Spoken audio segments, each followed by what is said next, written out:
Assalamualaikum warahmatullahi wabarakatuh. Salam rahayu, salam sejahtera bagi kita semua. Bismillah, paling rahmat dan keberkahan bagi kita semua, amin.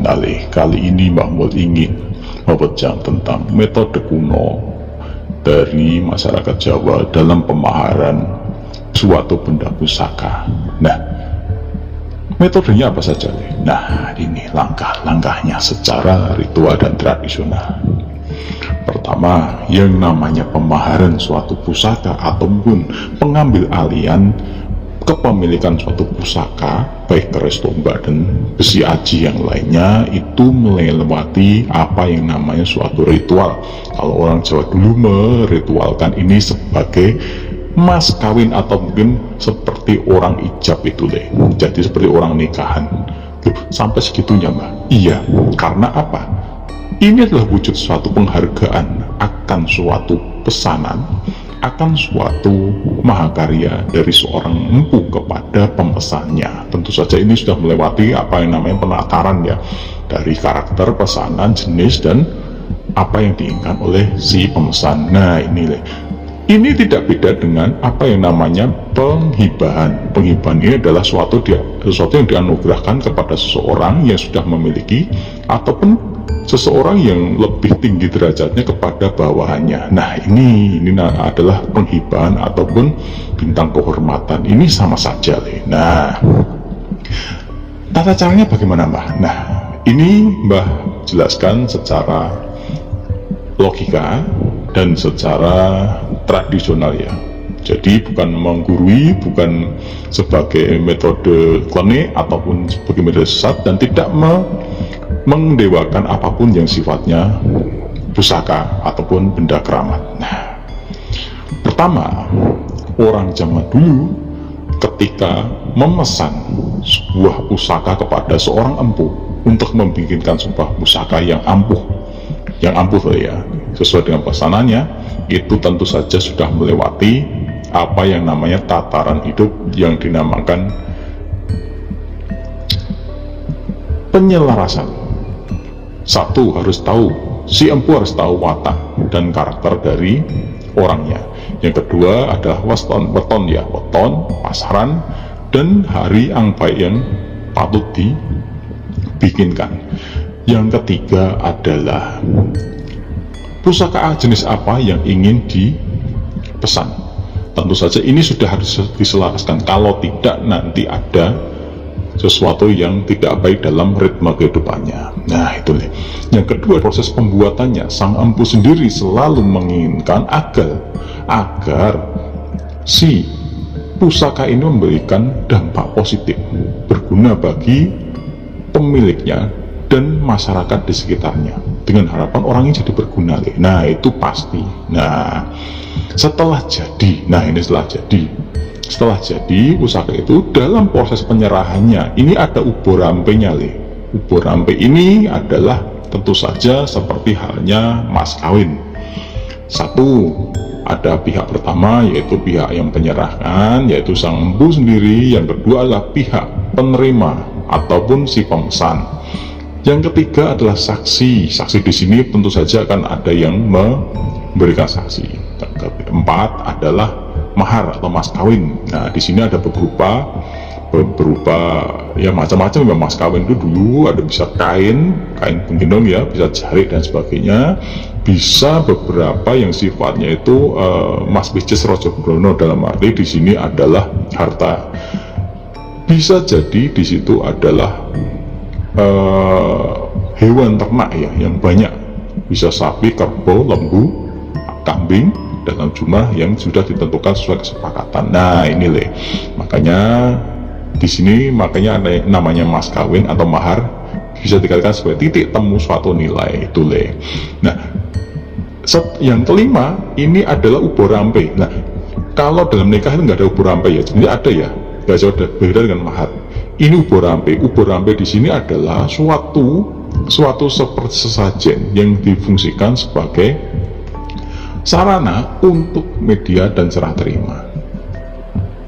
Tentu ubur rampe ini sudah melewati apa yang namanya syarat sesuai dengan penyerah terimaan dari pusaka ini. Nah, di sini banyak sekali sesajen ini disesuaikan dan dicarikan hari yang baik le, sesuai dengan karakter pusaka agar semuanya berjalan dengan baik dan memberikan manfaat.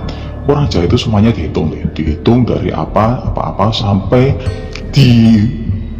diusahakan semuanya jadi baik. Semua hari itu baik le, tetapi semua hari memiliki karakter. Nah, karakter inilah yang diusahakan agar nilai perhitungannya sesuai dengan apa yang namanya weton buku sampai hasil akhirnya insya Allah baik. Itu orang Jawa le. Nah, itu syarat-syaratnya ya. Nah, setelah kedua ini nanti ada kayak ijab kabul ya, jadi serah terima dan memang nanti dibawa. Jadi dalam prosesnya itu orang Jawa dulu ketika membawa ya, karena pusaka ini kalau orang Jawa bagi laki-laki itu kan sebagai bisa dikatakan sebagai wakilnya dia. Kalau orang Jawa itu nikah, itu kalau yang bersangkutan tidak bisa datang, pusakanya bisa mewakili. Oh, itu zaman dulu le. Nah, itu zaman dulu, tapi sekarang juga tidak, karena kita berpedoman pada agama ya deh. Itu. Nah, terus ketika pulang membawa itu pusaka itu digendong le, digendong pakai kain jari, itu dibawa dari rumah sang empu pembuatnya, dibawa 10 langkah ke depan, nanti dibawa pulang sebagai harapan ini adalah kita membawa suatu hal yang sifatnya besar dan mahakarya besar, penghargaan kepada pemiliknya. Nah, itu le. Setelah itu baru kita rapat sebagaimana semestinya, karena yang namanya pusaka itu bagaimana benda berharga lainnya itu adalah benda yang memang dibuat untuk keperluan dan harganya ya luar biasa. Nah, itu le. Mbak, apakah sekarang juga masih berguna ya Mas seperti itu? Rata-rata sudah tidak le. Tidak, sekarang sudah tidak, karena itu adalah metode zaman kuno dulu ketika orang itu tidak tahu. Setelah tahu ya oh nggak apa-apa, tetapi itu juga tergantung dari tingkat kelas pusaka yang dipesan. Nah, kelas pusaka yang dipesan deh ya. Kalau pusakanya nuwun sewu ini kalau pusaka yang biasa-biasa saja, maka itu juga kalau pun kita sepakat harga bayar bawa pulang tidak ada masalah. Bahkan sekarang ada pusaka yang biasa itu dibeli via online, dibungkus, dibuntel, kirim paket via JNE, via Tiki, nggak ada masalah ya. Tetapi kalau pusaka yang benar-benar berkelas, jangan usah berkelas saja, yang kelasnya medium, yang ampuh kelas medium saja, menengah, nggak bisa le, dibuntel gitu udah sampai rumah buntelannya nggak ada isinya, akan kembali ataupun malah hilang, karena nggak mau, harus ada prosesnya. Kita nego dulu dengan khotam, karena itu ada unsurnya, ada penghargaan terhadap leluhur, bukan asal-asalan.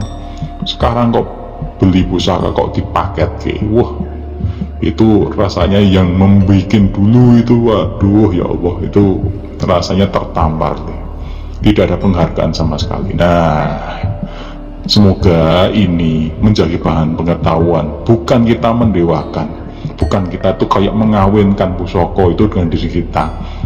Kita tuh menganggap itu benda yang luar biasa, tidak, tetapi itu adalah wujud penghargaan akan suatu mahakarya yang kita pesan